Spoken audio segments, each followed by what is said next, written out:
There are some places on Earth that can really leave you speechless, spellbound with admiration. As well, there are some that can leave you lost for words simply because they're so bizarre. But whenever and wherever places like this are found, it's a sure bet that rumors of extraterrestrial involvement are never too far away. For better or worse, it's a fallback explanation that some locations can seemingly never shake off. This is Unveiled, and today we're taking a closer look at 4 ancient sites that are always linked to aliens. Do you need the big questions answered? Are you constantly curious? Then why not subscribe to Unveiled for more clips like this one, and ring the bell for more thought-provoking content. In this video, we'll travel to some iconic locations. What links them all, however, is that some claim that they may have been built by aliens. These are contentious and controversial theories, and we'll take a look at why, while also revealing what's really happening at these sites. First, to somewhere that's much better viewed from above. The Nazca Lines in the Nazca Desert, 250 miles south of Lima in Peru. In all, it's a 19-square-mile spot on the surface of the Earth that's been seemingly carved up into crisscrossing lines and complex shapes. On the ground, you'll find shallow grooves cut into the dry soil, anywhere from 1 to 6 feet wide.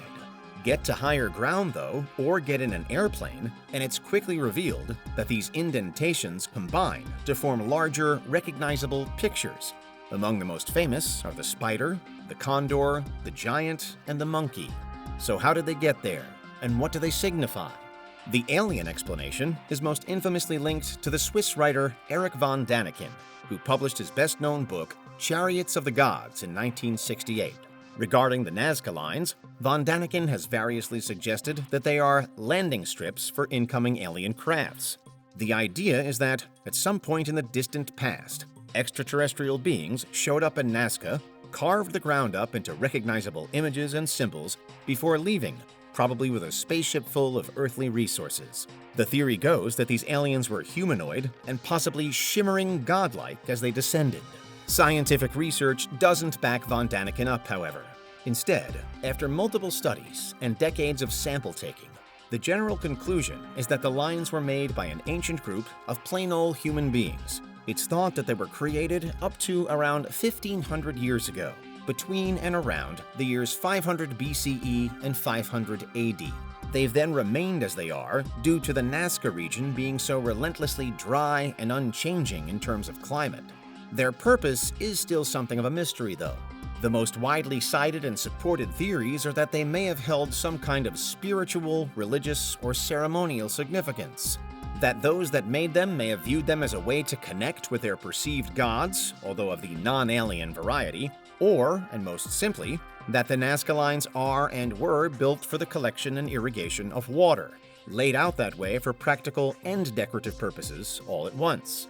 It's a long trip from Peru to the United Kingdom, and yet here, there's one famous site that has continually inspired similar speculation: Stonehenge. These are arguably the most recognizable pieces of rock on the planet, arranged in a circular formation, and a must-see place of pilgrimage for anyone interested in ancient archaeology or in the coming and going of the summer and winter solstice. But again, why are they there, and how did Stonehenge come to be? For a long while, aliens were touted as being a major part of the story. The enduring mystery is that many of the stones within Stonehenge actually originated some 150 miles away, in Pembrokeshire, Wales. So how did they get to where they ended up? Erich von Däniken is again among some of the earliest speculators to suggest that, well, aliens did it. In more recent times, the idea of a race of earthly giants moving the stones has garnered more publicity. Again, mainstream science doesn't support either theory. Although, again, there's an ongoing debate as to what really happened. In 2019, new research claimed to have discovered the precise region in Wales from which the stones were probably quarried. Meanwhile, since the 1990s especially, various Neolithic building and transit techniques have been shown to be viable, including transporting the stones on a wagon or sleigh that's then slid along a purpose-built track slathered in animal fat.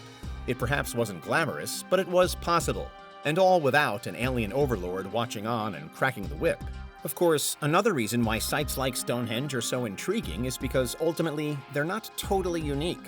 There are various megalithic structures and monuments discovered and excavated all over the map. Arguably, one such site is more unique than the others, however. The moai statues in Rapa Nui, otherwise known as Easter Island. These enigmatic figures stare across their isolated home, captivating global interest. But what's their story? Here, the main point of contention, and the first place that so-called ancient alienists debate, is the age of the statues. Most archaeologists date them as having been built up to 750 years ago, between 1250 and 1500. But not everyone agrees, with alternate theorists suggesting that the materials used are much older and that some of the figures drop far deeper into the ground than the mainstream timeline allows them to. There are also apparent carvings on many of the statues, which some commentators suggest shows that their design was guided by a higher power. The idea for those who claim alien is that the moai weren't only the work of those who lived on Rapa Nui, but were inspired and influenced by some kind of probably supernatural combining force. Yet again, science and academia almost entirely disagrees. There are more than 900 moai in total, and that number is actually growing, with new discoveries still being made. They were first seen by non-native Europeans in 1722, when a Dutch ship laid anchor for a week. Over the course of the next century or so, various other foreign groups visited, bringing with them massive problems such as disease and slavery, as well as the mass conversion of indigenous peoples to Roman Catholicism. Over time, the statues have fallen more and more to ruin, but dating them around 1250 is still the wider consensus. Meanwhile, it's held that the statues were more simply built probably as tributes to dead ancestors and as places of spiritual importance. No aliens required. Finally, and while all the locations featured in this video are instantly recognizable in their own right, perhaps nothing trumps the Great Pyramid. Otherwise known as the Pyramid of Khufu, it was built to be Pharaoh Khufu's tomb sometime around the year 2600 BCE. It's both the oldest of the 7 wonders of the ancient world and the best surviving. So when it was built all those years ago, those behind it sure did a good job.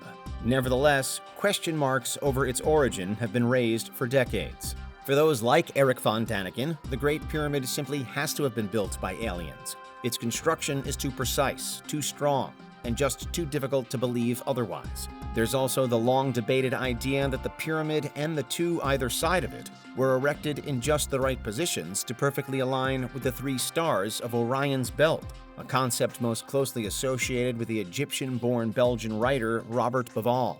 However, in more recent times, many of the more otherworldly theories surrounding the pyramid have either been outright debunked or more scientifically acceptable ideas have come to the force. For decades, there had been confusion as to exactly how the pyramid could have been completed, but now we know that it would have been achievable with rope and pulley systems. We also know, thanks to excavation work in the area, that a workers' town of up to 40,000 people was built to host the workforce required, again without any need for alien tractor beams.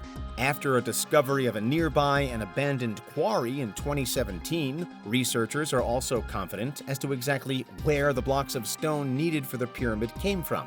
As with the Nazca Lines, Stonehenge, and the moai, there's no doubt that the Great Pyramid does still hold many mysteries, but the alien claims appear to be getting weaker under modern study. In general, for those who rally against the suggestion that an alien power might have been responsible for these sites, there's also a wider issue at play. With the exception of Stonehenge, almost all ancient structures that are then attributed to extraterrestrials are found in non-Western countries, built by non-Western cultures. The suggestion is then that there can be a racist undercurrent whenever an ancient site is written off as the work of aliens, just because its discoverers can't figure it out. What do you think about this concern? Let us know in the comments. And also, what's your opinion on the structures and monuments featured in this video? Have you ever visited any of them? And if so, what did you think? Because while there are now plenty of accepted and credible scientific explanations for all of them, those are 4 ancient sites that are always linked to aliens. What do you think? Is there anything we missed? Let us know in the comments. Check out these other clips from Unveiled, and make sure you subscribe and ring the bell for our latest content.